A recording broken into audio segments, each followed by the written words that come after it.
अजीज भाइयों और बहनों, आज हम बात करेंगे एक ऐसी नेकी के बारे में जिससे दिलों को सुकून मिलता है, जिंदगी में बरकत आती है और आखिरत में नजात का जरिया बनती है।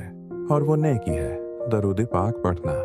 अल्लाह ताली ने खुद कुरान पाक में हुक्म दिया है और उसके फरिश्ते नबी पर दरूद भेजते हैं। हे ईमान वालो, तुम भी उन पर दरूद व सलाम भेजो।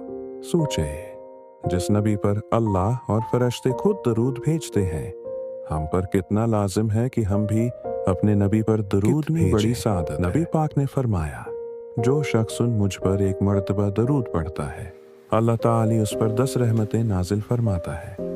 मुस्लिम शरीफ, यानी एक दरूद के बदले में 10 रहमतें। कितनी बड़ी सादत है।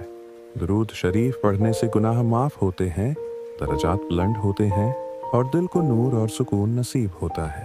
एक और हदीस में नबी ने फरमाया, क़ियामत के दिन मेरे सबसे करीब वो शख्स होगा जो मुझ पर सबसे ज़्यादा दरूद भेजता है। तिरमिज़ी, दरूद शरीफ सिर्फ एक जिक्र नहीं, ये एक नूर है जो हमारे दिल, हमारी ज़बान और हमारे अमाल को रोशन करता है। जब हम दरूद पढ़ते हैं तो अल्लाह ताली हमारी दुआएं कबूल फरमाता है।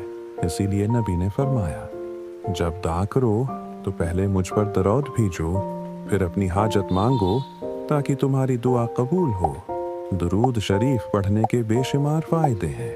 गुनाहों की मग़फ़िरत होती है, रिज़्क़ में बरकत आती है, मुसीबतें दूर होती हैं, कब्र में रोशनी पैदा होती है, पल सिरात आसान हो जाता है और जन्नत में बुलंद दर्जे मिलते हैं। याद रखिए, दरूद शरीफ पढ़ना सिर्फ ज़बान का जिक्र नहीं बल्कि दिल की मोहब्बत का इजहार है। जो नबी से सच्ची मोहब्बत करता है वो उन पर दरूद भेजने में कभी सस्ती नहीं करता। आइए चंद लम्हों के लिए दिल से दरूद पढ़ते हैं। अल्लाहुम्मा सल्ली अला मुहम्मद व अला आलि मुहम्मद कमा सल्लैता अला इब्राहीम व अला आलि इब्राहीम इन्नका हमीदुन मजीद। अल्लाहुम्मा बारिक अला मुहम्मदिन व अला आलि मुहम्मद कमा बारकता अला इब्राहीम व अला आलि इब्राहीम इन्नका हमीदुन मजीद। कोशिश कीजिए कि दरूद शरीफ को अपनी रोज़मर्रा ज़िंदगी का हिस्सा बना लें। चाहे चलते फिरते, खाना बनाते या तन्हाई में दिल ही दिल में दरूद पढ़ते रहिए। ये वो जिक्र है जो हर वक्त कबूल होता है। अल्लाह ताली हमें नबी पाक की सच्ची मोहब्बत अता फरमाए और दरूद शरीफ की बरकत से हमारी जिंदगियों को मनवर फरमाए। आमीन या रब्बुल आलमीन।